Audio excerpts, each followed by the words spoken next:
Let us take a mobile trip to Vegas, to that California desert stomp.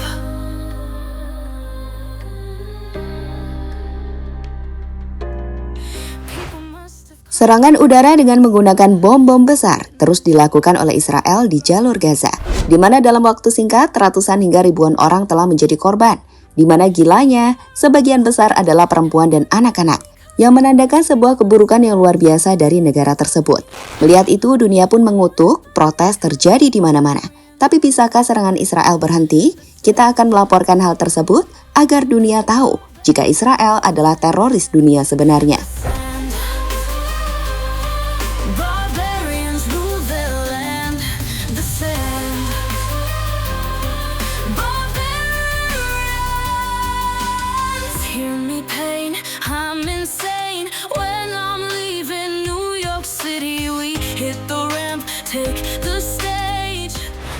Bayangkan, sebuah dunia di mana langit yang seharusnya membawa harapan malah menjatuhkan kematian.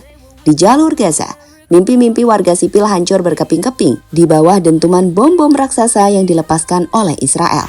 Ya, benar. Sejak memutuskan mengakhiri gencatan senjata secara sepihak, Israel telah menggempur Gaza dengan serangan udara tanpa henti, menjatuhkan bom-bom besar dari pesawat tempur ke tempat-tempat yang menjadi perlindungan terakhir warga.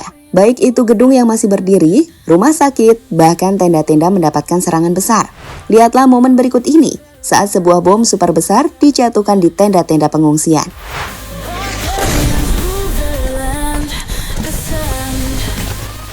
Atau video berikut ini, yang menunjukkan area tenda mendapatkan serangan.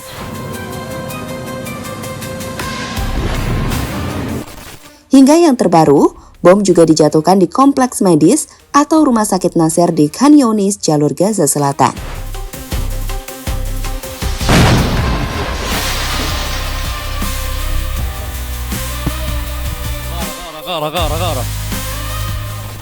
Dalam waktu beberapa hari saja, 900 orang telah menjadi korban jiwa.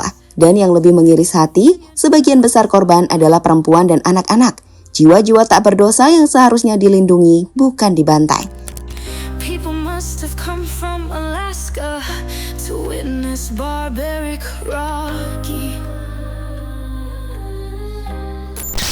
Apa yang terjadi di Gaza bukan lagi sekedar konflik. Ini adalah pembantaian atau genosida yang sistematis yang menantang nurani dunia.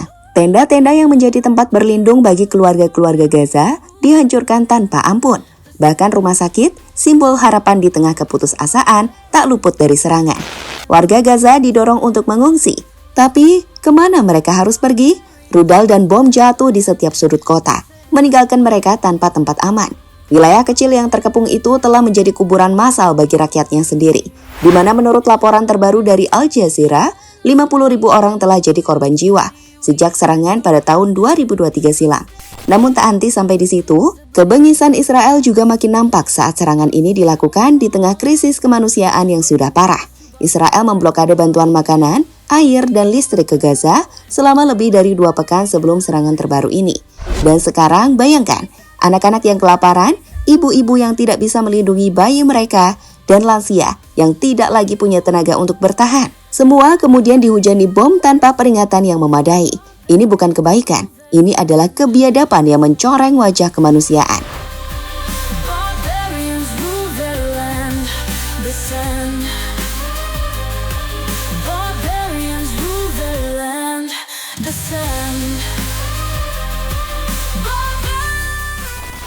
Sekarang dengarkan kesedihan mereka untuk meresapi betapa besar luka yang harus warga Gaza hadapi. مرميين أطفال ونساء وشباب قالوا نرجع تاني من طريق حلمي صقر. رجعنا من طريق حلمي صقر قالوا لي لا تعالوا من طريق البركسات. وصلنا بصعوبة عن طريق البركسات. حطوا النساء على جنب وحطوا الرجال على جنب. إحنا النساء والأطفال برقنا والرجال لسه ما زالوا تحت التفتيش هناك. ما أعرفش إيش عملوا معهم هناك أولاد وهناك زوج. رجعنا طريق البركسات وجزفنا قلنا خلاص يا بنموت يا بنعيش. ضلينا ماشيين واحنا ماشيين شفت ابني مستشهد وبرمي على الارض.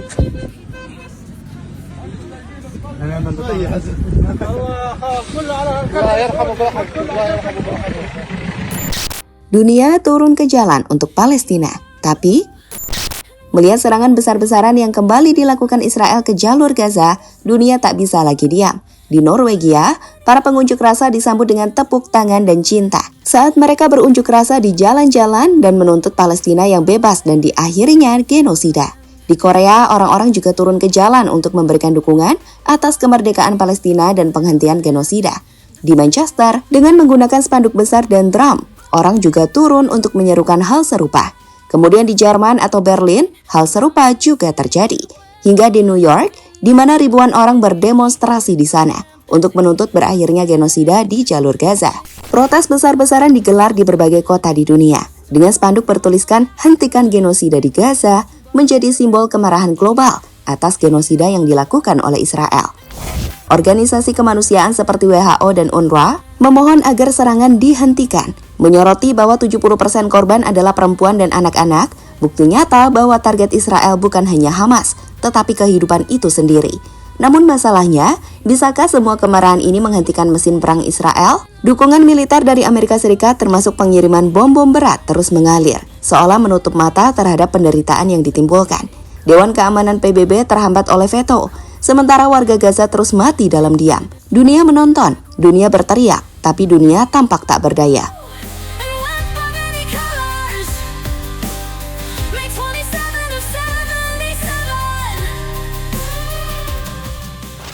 Orang-orang Gaza mulai diusir.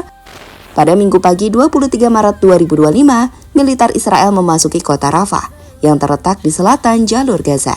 Mereka memerintahkan warga Palestina di lingkungan Tel Al-Sultan untuk segera mengungsi. Perintah ini dikeluarkan di tengah gelombang serangan baru yang dilancarkan oleh Israel di seluruh Gaza. Warga Gaza sendiri meninggalkan rumah mereka dengan berjalan kaki di tengah gempuran Israel.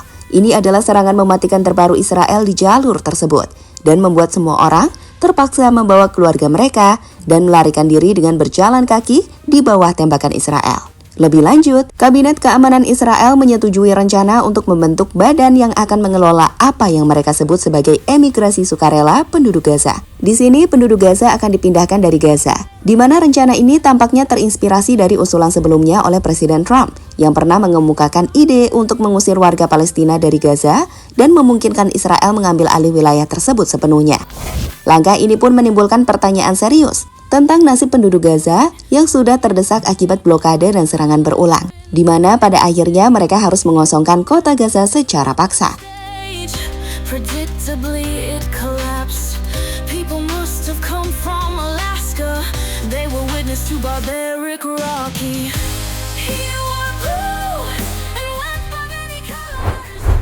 Melihat kekejaman Israel, dunia pun mengutuk apa yang mereka lakukan dan menyebut Israel dan Amerika Serikat sebagai teroris dunia nomor 1 dan nomor 2. Lihatlah beberapa komentar di media X berikut ini. Israel didanai oleh politisi Amerika Serikat yang melakukan genosida di Uni Party yang juga bersalah atas kejahatan terhadap kemanusiaan ini. Teroris nomor 1 dan 2 dunia secara berurutan. 1 Amerika Serikat, 2 Israel. Tidak ada yang menempati posisi ketiga. Trump dan antek-anteknya hanya meningkatkan ke tingkat kebejatan yang baru.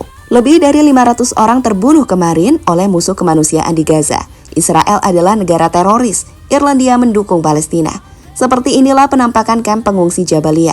Israel adalah negara teroris. Pada akhirnya, dunia tidak boleh menutup mata atas tangisan Gaza yang tercekik oleh bom-bom raksasa dan kebrutalan Israel. Ribuan nyawa telah direnggut, puluhan ribu lainnya terluka, dan jutaan harapan hancur di bawah puing-puing yang ditinggalkan oleh serangan tanpa henti. Perempuan dan anak-anak yang seharusnya menjadi simbol masa depan, kini menjadi korban utama dari genosida yang terus berlangsung. Warga Gaza diusir dari tanah mereka sendiri, dipaksa berjalan kaki di tengah rudal dan kematian. Sementara dunia menyaksikan dengan tangan terikat oleh kepentingan politik dan veto yang membungkam keadilan.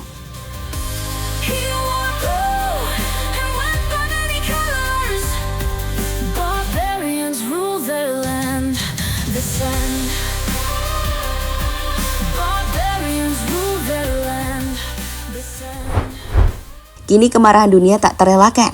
Dari jalanan Norwegia hingga demonstrasi di New York adalah seruan yang tidak boleh dibiarkan sia-sia. Israel dengan dukungan Amerika Serikat telah menunjukkan wajah sejatinya, teroris dunia yang tak mengenal belas kasih.